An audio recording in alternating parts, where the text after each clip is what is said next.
atmosphere.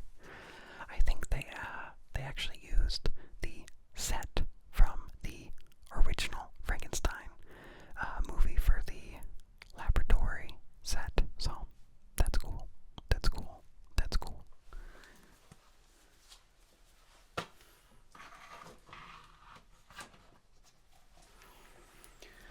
Okay, and if we don't watch Young Frankenstein, one of the other go-tos that we have that my wife usually picks is Sleepy Hollow.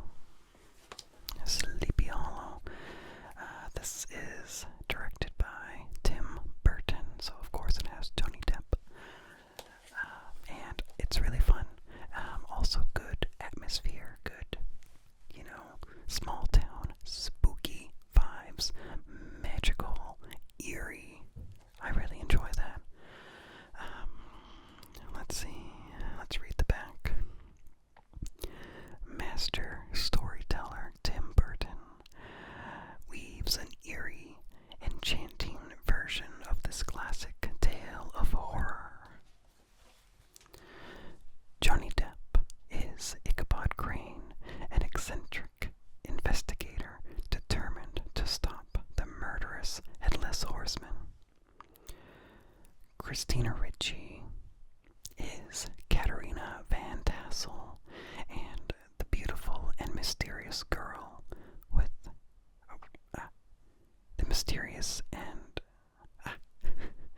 the beautiful and mysterious girl with secret ties to the supernatural terror.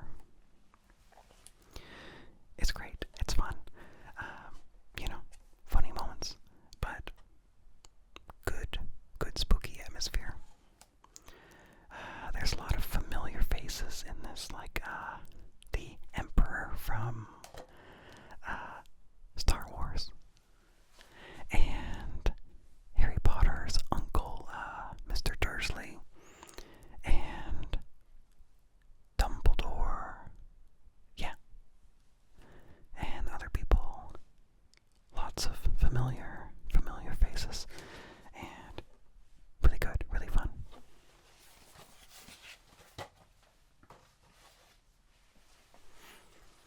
Okay,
he's like a living person.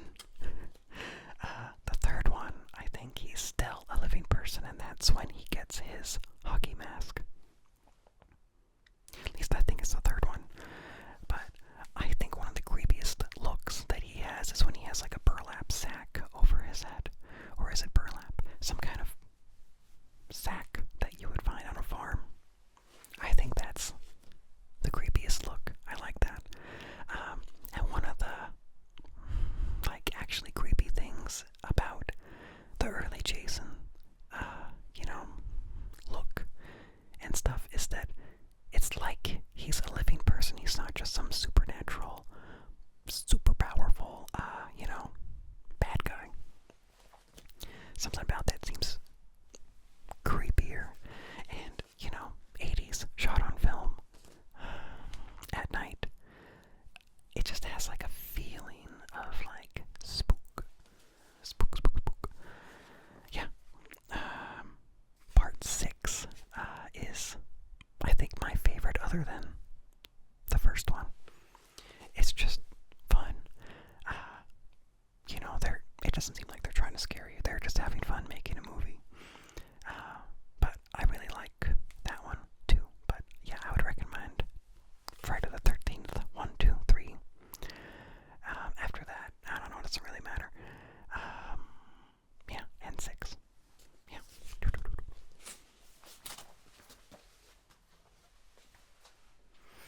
Okay, so Evil Dead Part 2, Dead by Dawn. I've only seen this movie 2 times. You don't need to see the first one to see this one. This one came out, I think, 1989. I think. I don't know. So, very simple premise. So, first one, Evil Dead. Friends go to a cabin in the woods and read a book, the Book of the Dead, out loud, and it brings evil into the area, and it's wild. It's wild. It's wild. And yeah, first one, really good, really good. Loved it immediately the first time I saw it. Evil Dead 2.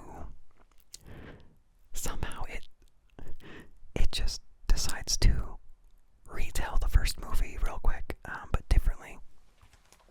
So instead of a group of friends going out, it's just our hero, Ash, and his girlfriend. And they accidentally bring the spirits by playing a tape of the book. And it's wild. This movie is a hoot. Me and my wife watched it a couple days ago. I gave her the option of this and Friday the 13th Part 6. I was very hesitant to give her that choice. So I prefaced it by saying, I know which one you're going to pick, and it's not this one. But she agreed. She's not really into gore, and there is gore in this. But it's very, very cheesy, very 80s, very extreme. It's so much fun. Let's see. Let me read the back. After a relaxing cabin vacation doesn't go as planned, Ash is left with 3 dead friends, an undead girlfriend, and an angry evil spirit on the loose.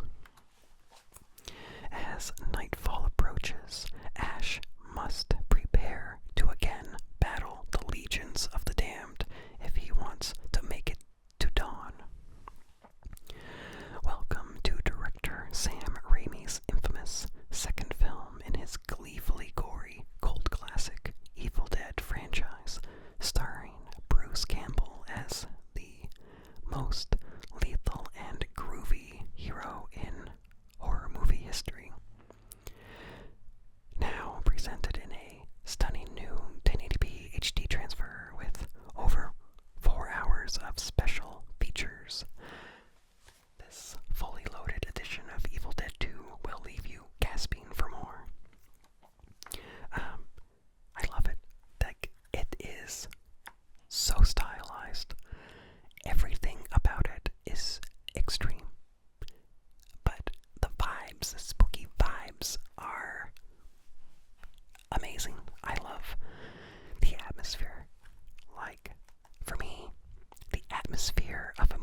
versus Evil Dead.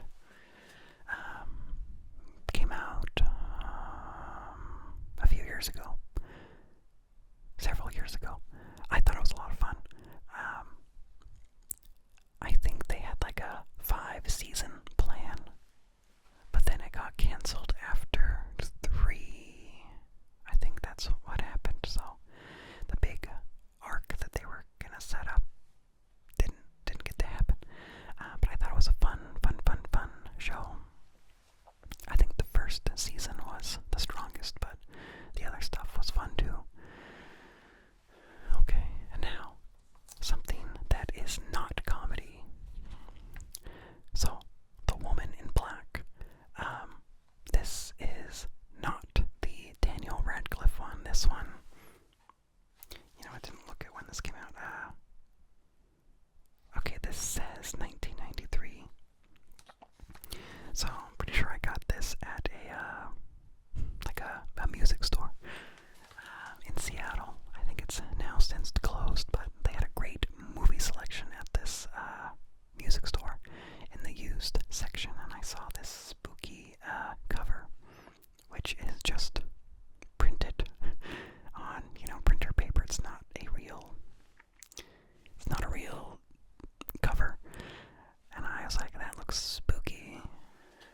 And I had seen the Daniel Radcliffe one, and I didn't really care about it. I didn't feel anything. But I was like, this looks kind of spooky. We'll try that. Let's see. I'll tell you about it. Oh my god, if I can read this. In this spine-chilling Victorian ghost story, Arthur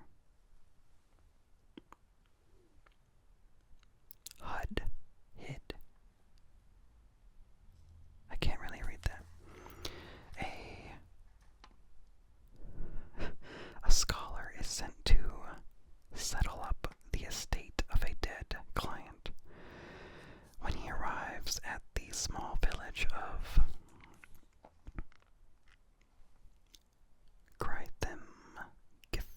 Gifford, he comes up against a strong local prejudice and superstition. During the course of his work, he is haunted by the sight of a sinister, mysterious woman dressed in black, who, according to a local custom, has put a curse on the village in saving the life of a young gypsy girl. Okay, that's a comment, not a period. In saving the life of a young gypsy girl, Hudson becomes embroiled in the macabre curse that haunts the village.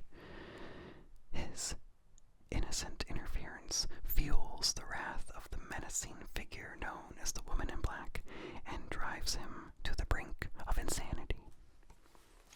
So, yeah, haunted house movie where he is alone in this house, and it's fun. You can only get to the house when the tide is low, so when the tide is up you can't leave or get there, so you're alone. It has great atmosphere, spooky, feels timeless, and I really like it. Yeah, really like it. And I don't know, it left me thinking about it. Just the eeriness of it all. But yeah, if you're gonna choose between this one and the more recent Daniel Radcliffe one, pick this one. This one has way more atmosphere, way more spookiness, way creepier. This one has a much better atmosphere.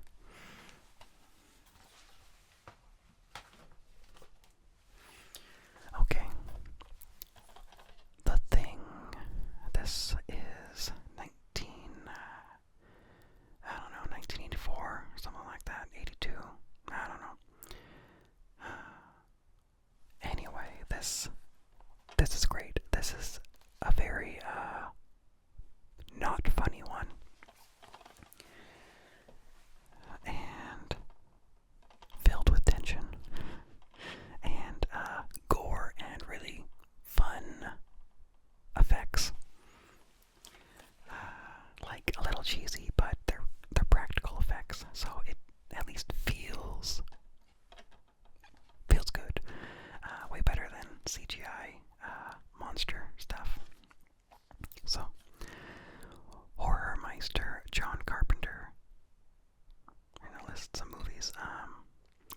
James Kurt Russell's outstanding performance with incredible visuals to build this chilling version of the classic The Thing.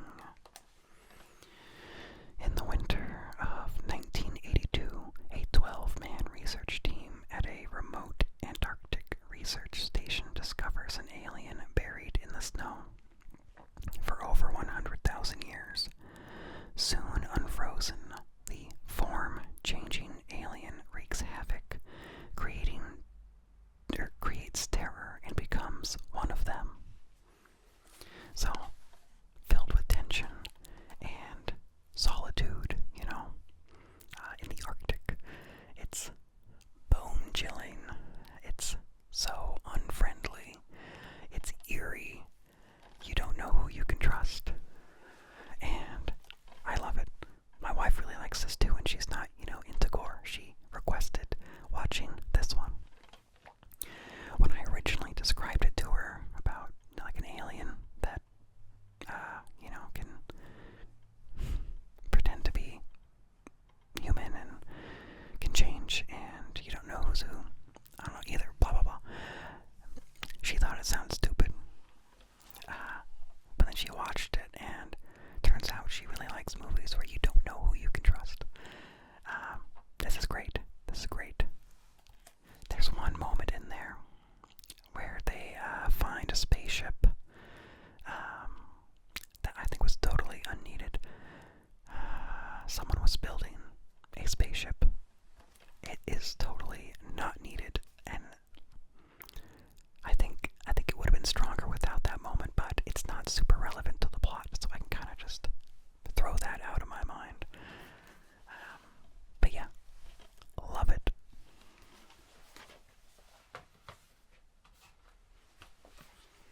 Okay, TV show suggestion. I actually have not even watched all of this. Kolchak, the Nightstalker. So basically, Chris Carter of X-Files, he was inspired by this show. This is about a newspaper reporter investigating supernatural stuff. It's pretty cheesy, but I think it's really fun. Good atmosphere. The lead guy is actually the dad in A Christmas Story.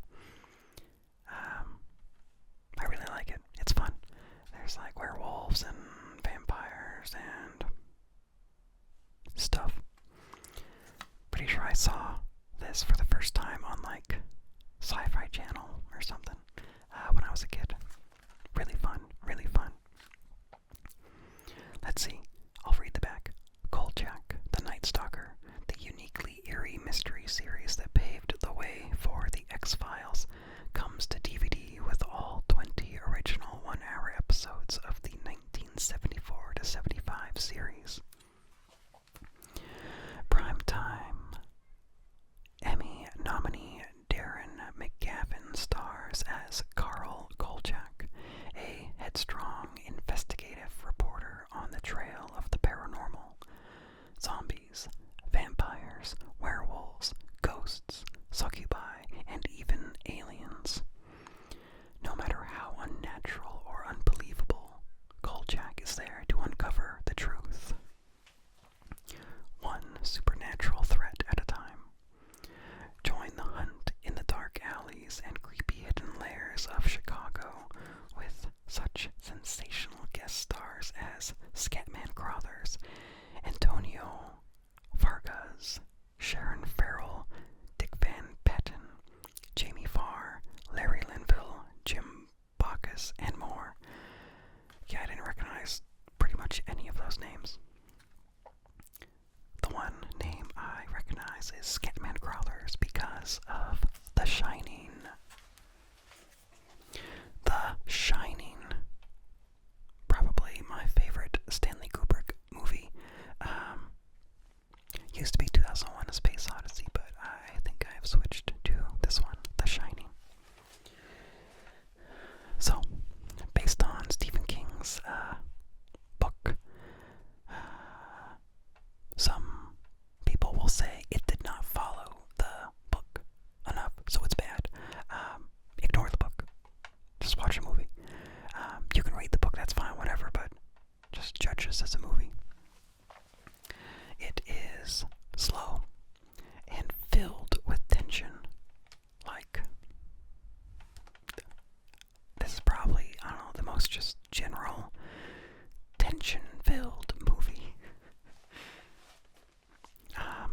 let's see, from a script he co-adapted from the Stephen King novel, director Stanley Kubrick melds vivid performances, menacing settings, dreamlike tracking shots, and shock after shock into a milestone of the macabre. In his signature role, Jack Nicholson plays Jack Torrance, who's come to the elegant, isolated Overlook Hotel as an off-season caretaker with his wife and son. Torrance has never been there before, or has he? The answer lies in a ghostly time warp of madness and murder. So yeah, isolated hotel, they are taking care of it for the winter, while he tries to do writing because he's a writer. And, he's kind of crazy from the start because it's Jack Nicholson, but tension. Like, there's a scene where Jack catches his wife Wendy at his typewriter and asks what she thinks, and that's after she, realizes that he's crazy. Now, I'm not spoiling anything. I think that scene is the most tense scene, of any movie. It makes me sweaty. Watching that. Yeah, really like it. I think this is one of the first movies with the Steadicam. So, someone wears the rig that the camera's attached to, and you can, move around, walk around, and the camera is steady. It's not jolty with your footsteps.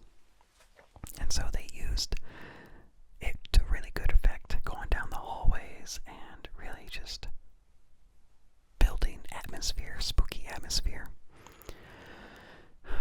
And lots of possible hidden meanings. Lots of, rumor. This was Stanley Kubrick's way to admit that he faked the moon landing. That's fun. Because, people can pull out cool details to be like, oh wow, he must have faked the moon landing. But lots of fun stuff. Well, tension stuff. But yeah, it's slow and long. Don't look at your phone while you're watching this. Just watch the movie. Focus.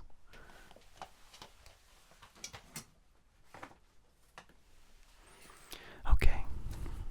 X-Files.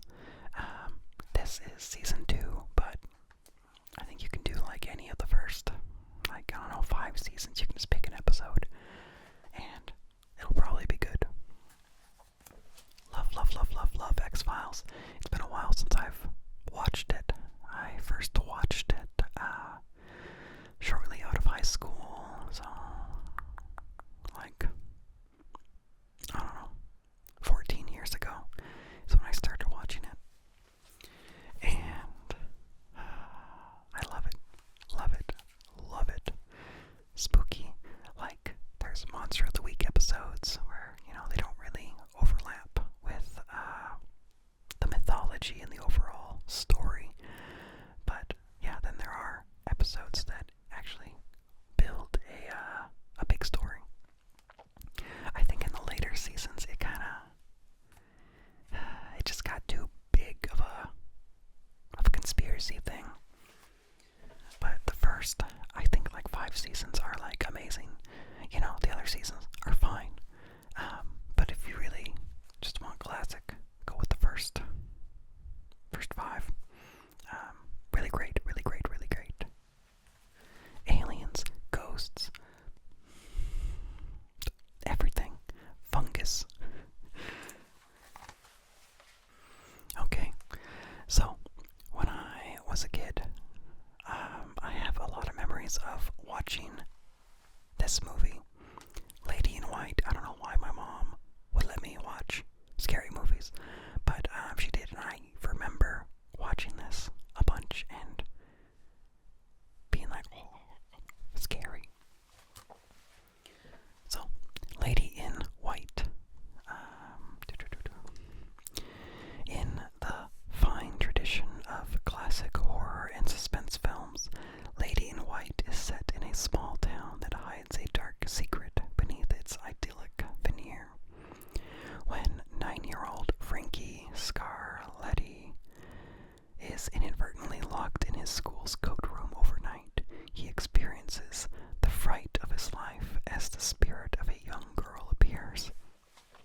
seeking retribution for her murder at the hands of a serial killer who still stalks the town. As clues draw Frankie closer to uncovering the killer's identity, he may very well become the next casualty.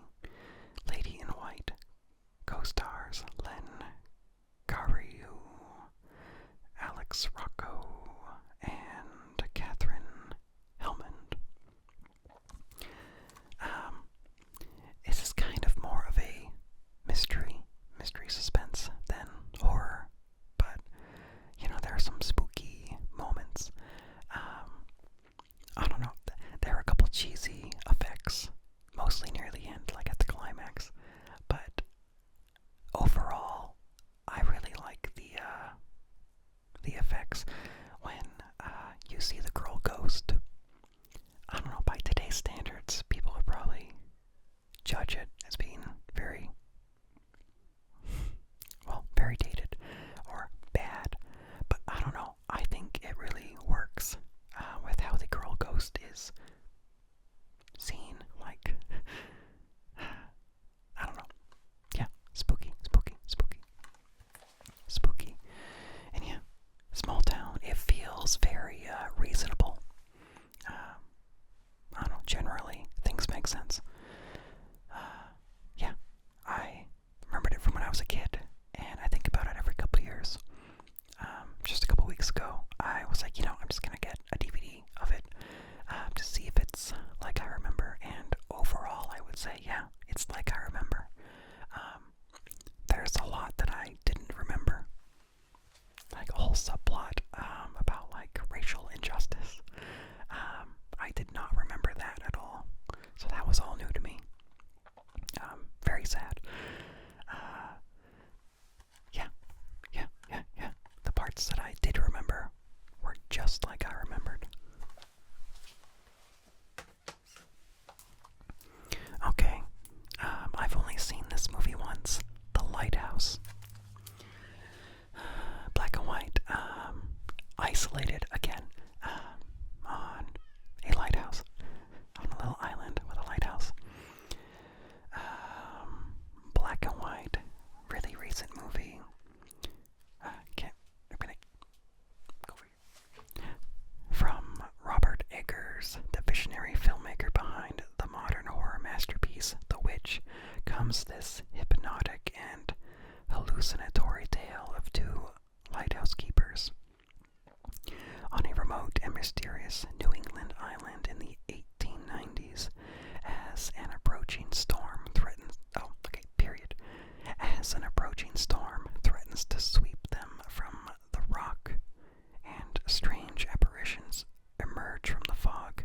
Each man begins to suspect that the other has become dangerously unmoored.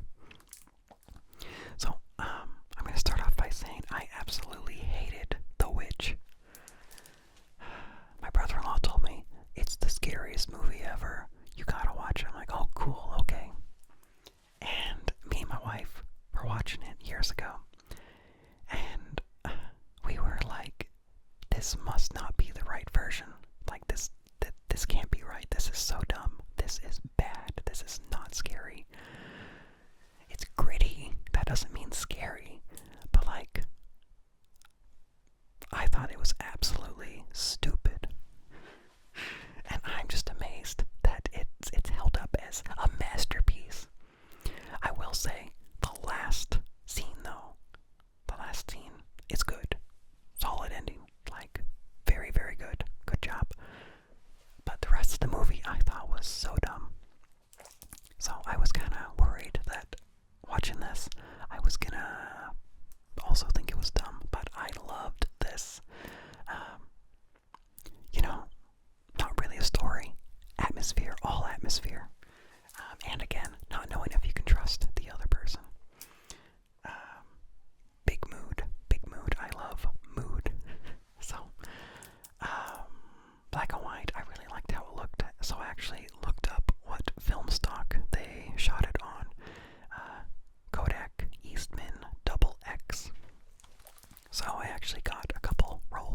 was cheesy. Where like Willem Dafoe is like naked. It's like a dream, I think. He's like naked and he grabs Robert Pattinson, and light beams out of the old man's face into the younger man's face, and it just looked really cheesy, I thought.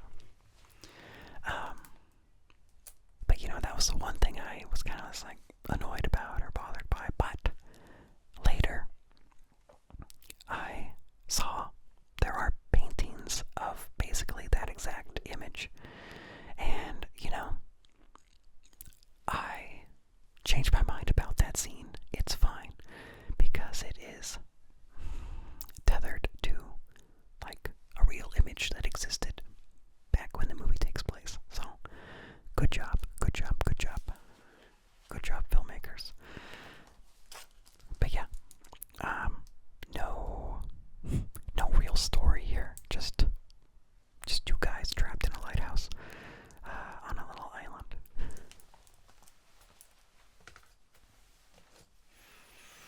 Okay, I didn't think we'd be going this long. I'm surprised that I can talk so long about these without actually saying anything. Another classic is Nightmare on Elm Street. The classic ones. You know, there's remake, but you don't need those. So I think the very first Nightmare on Elm Street is really solid. Really solid, has some genuinely creepy, spooky, memorable things. Like, somehow it can be cheesy and dated, but still be creepy.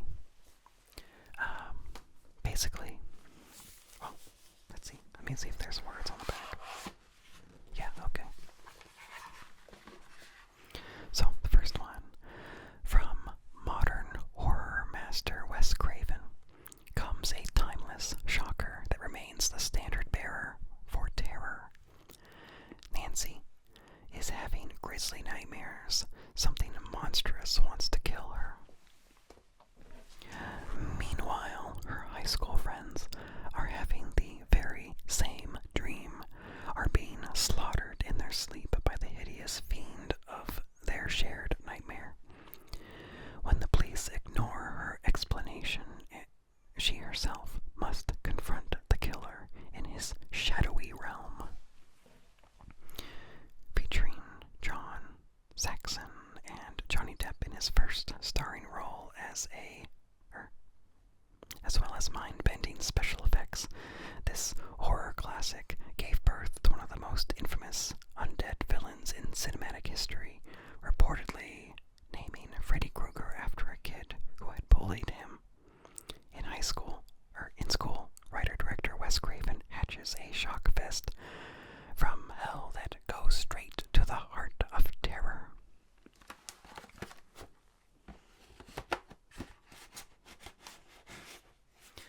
So, I think that's pretty fun how I put that in backwards. First one I think is really solid. If you enjoy 80s movies, you can watch the rest, but I don't know. I don't remember 2 being very good, but I don't know, it's been a long time since I've seen them. I think 4 is a lot of fun. But yeah, as the series goes on, it gets more comedic. The first one, though, solid, not comedic. Yeah. Number 4, I really enjoy.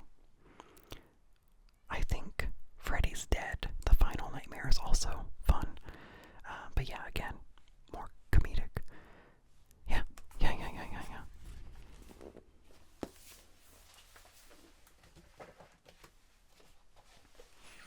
Okay, fun one. Shaun of the Dead. I really like it. Just solid. Get ready for a gut-busting, bone-mashing good time in the hilarious horror comedy Shaun of the Dead. There comes a day in every man's life when he has to get off the couch and kill some zombies.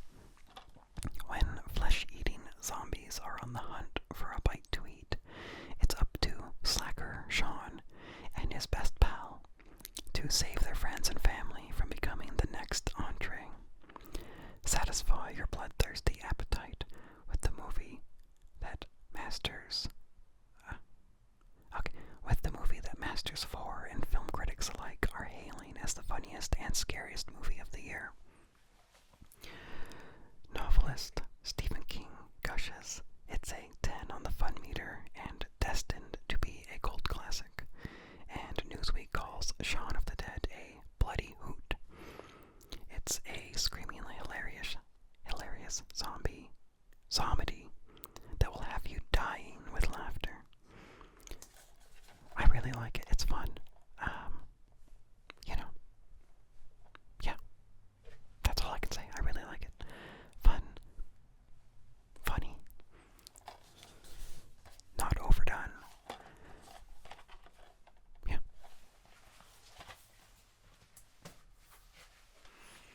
Okay, so I have a stack of DVDs that I got for like $1 each.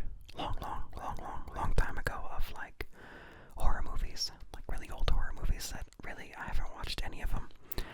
But a couple years ago I did watch The Terror. I've seen it once. I really don't remember much about it, but I remember really liking the atmosphere of it.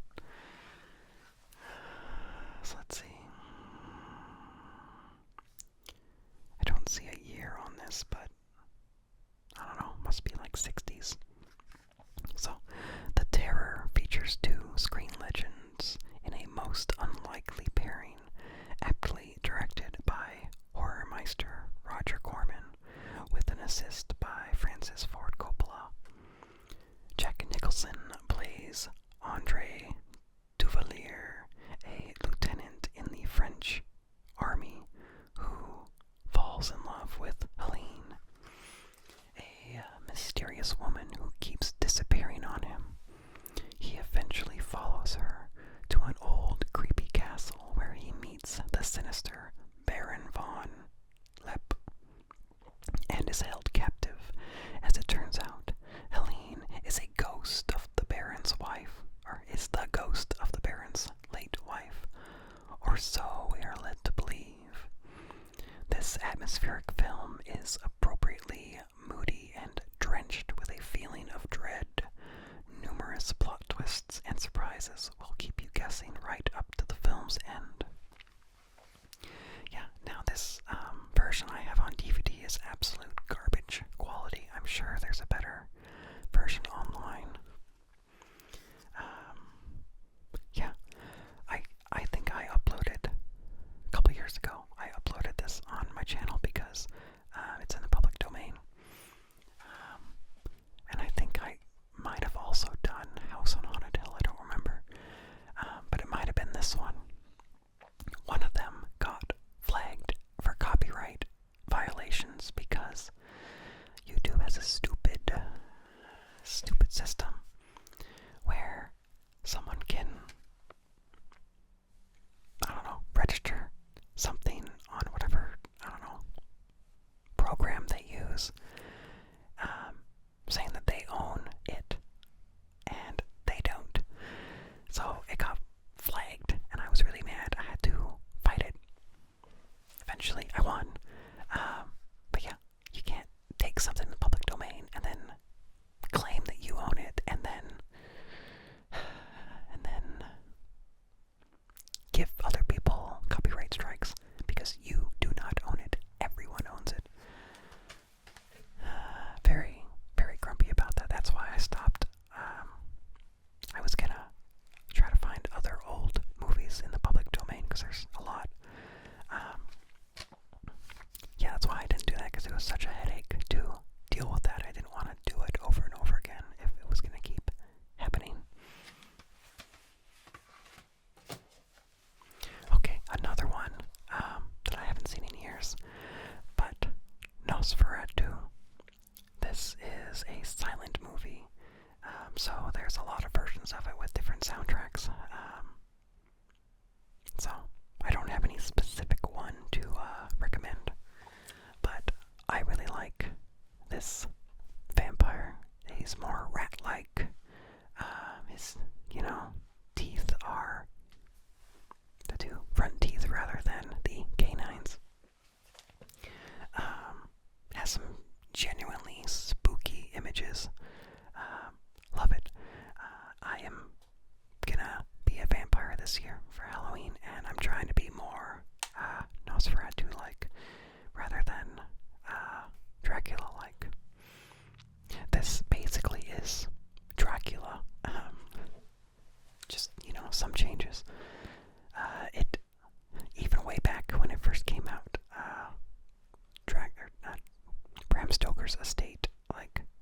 sued them.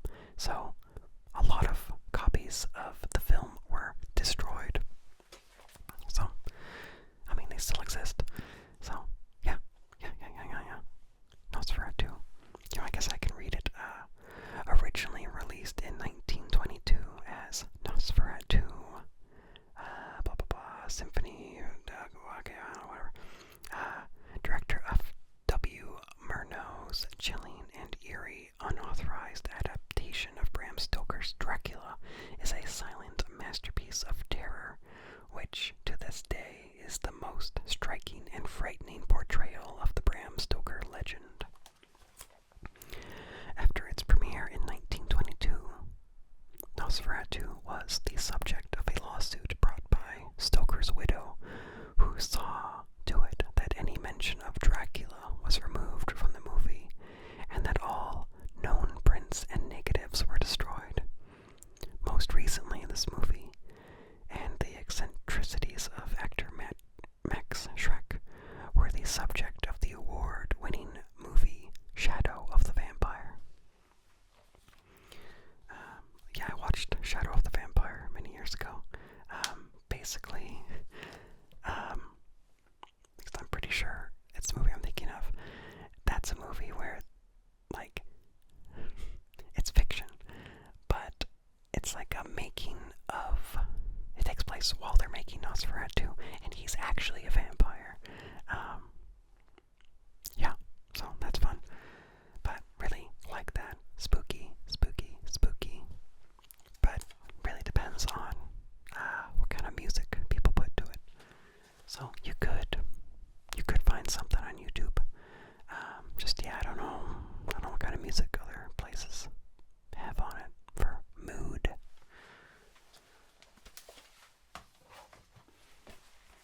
Okay, this one, I don't know why I didn't put this one higher on the list. I love The Blair Witch Project, 1999. People are divided on it. Some say it's boring. Some say it's not. I say it's not.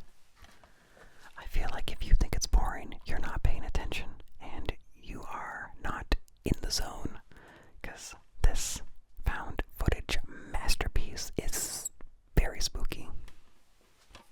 Like, I love it. Every time I go camping, I can't help but think about it as night falls and I'm in my tent and I just picture people touching the sides of my tent. So spooky. Let's see. Now, prepare for a motion picture experience unlike anything you've ever seen, heard, or feared before. The Blair Witch Project follows a trio of filmmakers on what should have been a simple walk in the woods, but quickly becomes an excursion into heart-stopping terror. As the three become inexplicably lost, morale deteriorates, hunger sets in, accusations fly. By night, unseen evil spirits beyond their campfire's light. By night, unseen evil stirs beyond their campfire's light. By day, chilling, ritualistic figures are discovered nearby. And at the end of their journey As the end of their journey approaches, they realize that what they are filming now is not a legend, but their own descent into unimaginable horror. I really love it. Love it. Love it. Like, vibes, mysterious.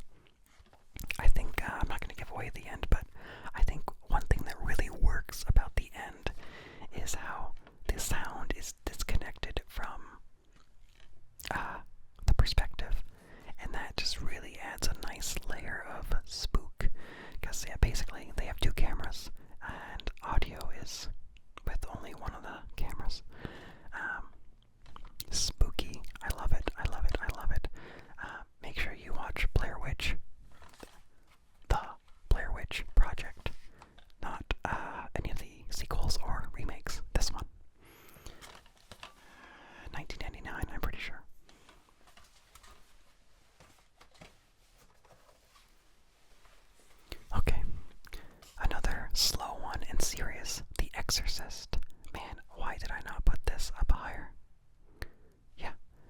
Exorcist.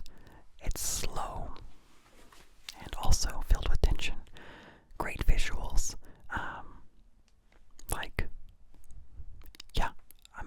It's spooky. It's spooky. Great music. They built one of the sets in a freezer so that when the possession takes place, people in the room, you can see their breath, and that's spooky. That's great. Really, really, really, really like it. But brace yourself as one of the all-time spellbinders possesses you all over again. Director William Friedkin and producer, screenwriter William Peter Blatty have revisited The Exorcist to integrate 11 minutes of scenes and images deleted before the film's 1973 release and digitally restored the picture and audio elements. The result is an experience more gripping than ever.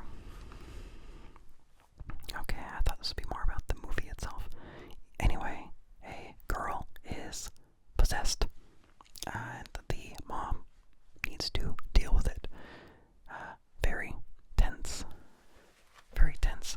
Good dynamics between the old priest and the young priest. And I swear the young priest, I swear they were going for Rocky vibes. Boxer, Rocky. This guy looks like him, and he does some boxing. So actually, okay, Rocky must have been going on him, because Rocky came out later. Watch it, you'll see the similarities. But yeah, so spooky. I like it. I should have talked about this one sooner, because my intention was to start off with all of the movies I highly recommend, and then kind of get down lower on the list of movies that, they're fun.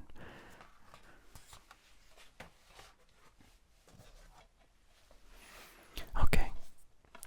The Amityville Horror. This is the original, not the one with Ryan Reynolds. Haunted house movie. In the house, based on a true story, loosely. Family is murdered in the house. New family moves in because it's a cheap price. And ghostly things happen. I feel like this one is really good. Good atmosphere. Spooky, creepy, tension. I feel like the newer one, it's just too much. It's just too much. Too big. This feels crushing, and I like it. Okay.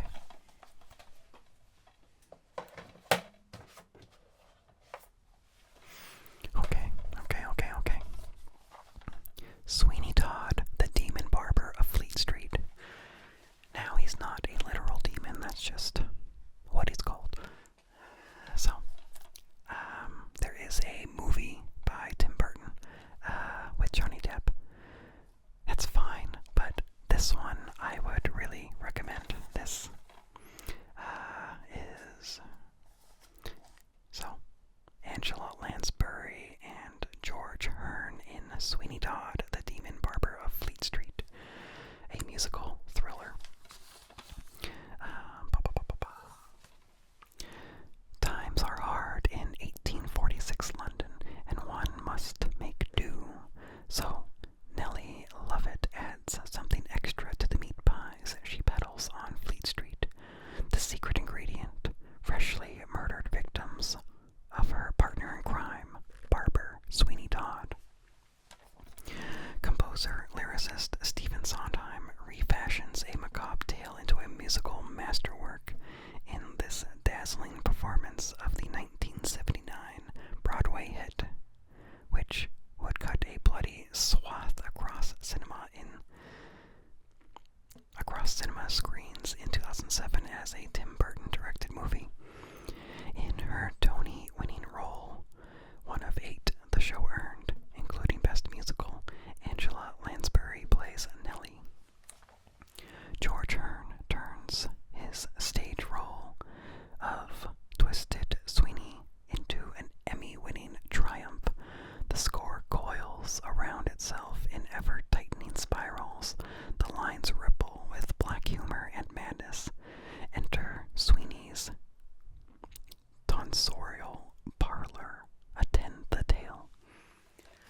tragedy. Really love the intro music. You know, the whole town sings that you should attend the tale of Sweeney Todd. Really like it, really love it, and it sets up the show. And my wife called out the twist immediately. Like, I think she's just really familiar with, musicals, plays. We were theater kids in high school. But yeah, she called out the plot twist immediately. So, I was annoyed with that. But, yeah. This is, this 1979 Broadway. George Hearn, Angela Lansbury. He has a crazy, energy. And she is, I don't know, wacky. She's the voice of Mrs. Potts, that one Disney movie. Beauty and the Beast. Yeah, that's her. Okay.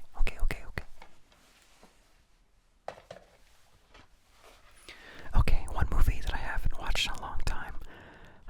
I do slightly worry about watching it again and feeling cringe. I don't think I would, but a movie that I've always loved is Donnie Darko. Takes place around Halloween and is mysterious, is weird, thoughtful. I really love it. And I will say, first of all, if you are going to watch this, absolutely do not watch the director's cut. The director's cut, they add too much. They take away some mystery. They over-explain. Like, it's not as good as the regular version. Man, this is hard to read. Okay, well, I get better light over here, so you're gonna have me in this ear for a while. Okay. In the tradition of Stir of Echoes, which is also a good movie, in the tradition of Stir of Echoes and Final Destination, Donnie Darko is an edgy, psychological thriller about a suburban teen coming face to face with his dark destiny. Jake Gyllenhaal, never know what to say. Jake Gyllenhaal leads a star-filled cast, including Drew Barrymore, Noah Wiley, Jenna Malone, Patrick Swayze, and Mary McDonnell, as a delusional high school student visited by a demonic rabbit with eerie visions of the past and deadly predictions for the future. This excitingly original... Okay. I might cut that. Oh no. I suddenly thought that I forgot to pick my daughter up from school, but it's not time yet. Because, yeah, this is going way longer than I pictured. Heart pounding.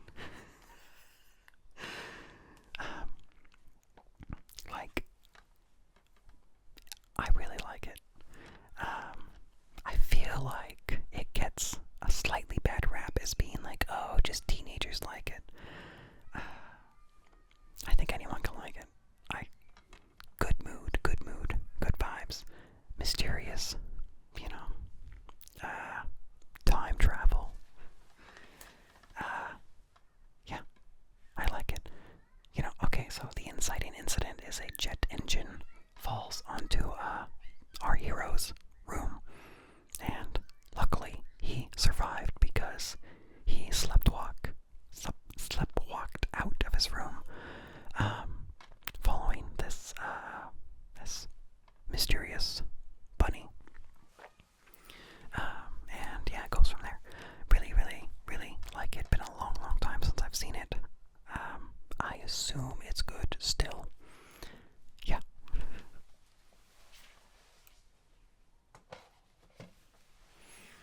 Okay, well,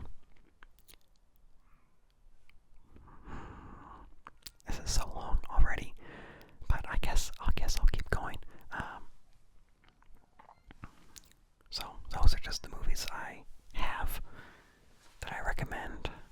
I do have a sticky note, but I can save those for another time. I'll talk about a couple other spooky media things that I could recommend. So, Dracula, the book, is really good. I read it in high school, not for school, but, while I was in high school, I read it. I really, really liked it. It's written, man, I forget the word, but it's all like journal entries and stuff like that. So, man, I wish I had looked up the word.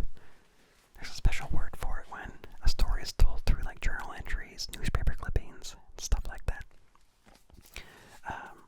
Really great atmosphere when Jonathan Harker goes to this castle and finds that he is locked inside. Very mysterious. And Dracula actually has more powers than you usually think. Like, he can control wolves. He can turn into mist. I think he can go out in sunlight. He's just not as strong.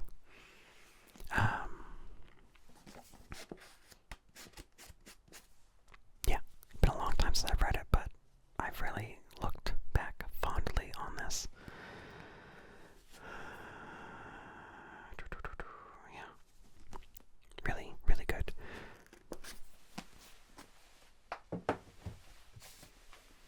But maybe a full story is too long, a full novel. Why not some short stories? So this is the Oxford Book of Victorian Ghost Stories. And I really, really like it. I mean, there's still tons in there that I have not read, but, you can just, pick a story and read it, and, you haven't committed too much time. Yeah, short stories are great. And, yeah, specifically this one, I feel like, has a really good collection of stories. Yeah.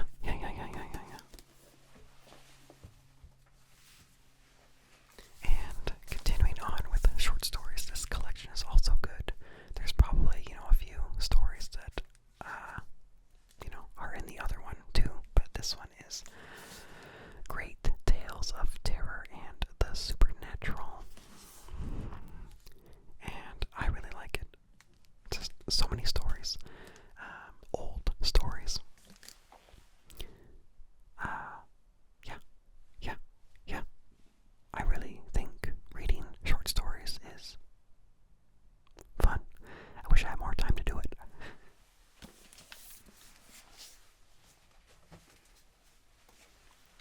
And then I would always recommend plain cover.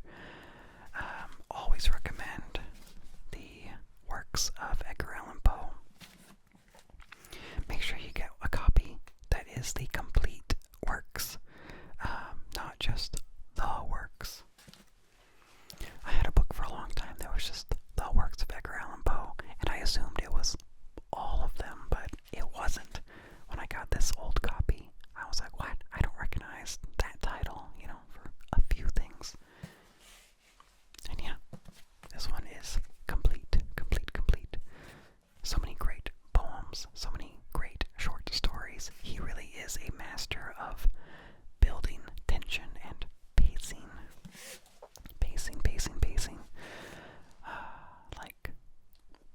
Really great at mood. He, I think,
which is available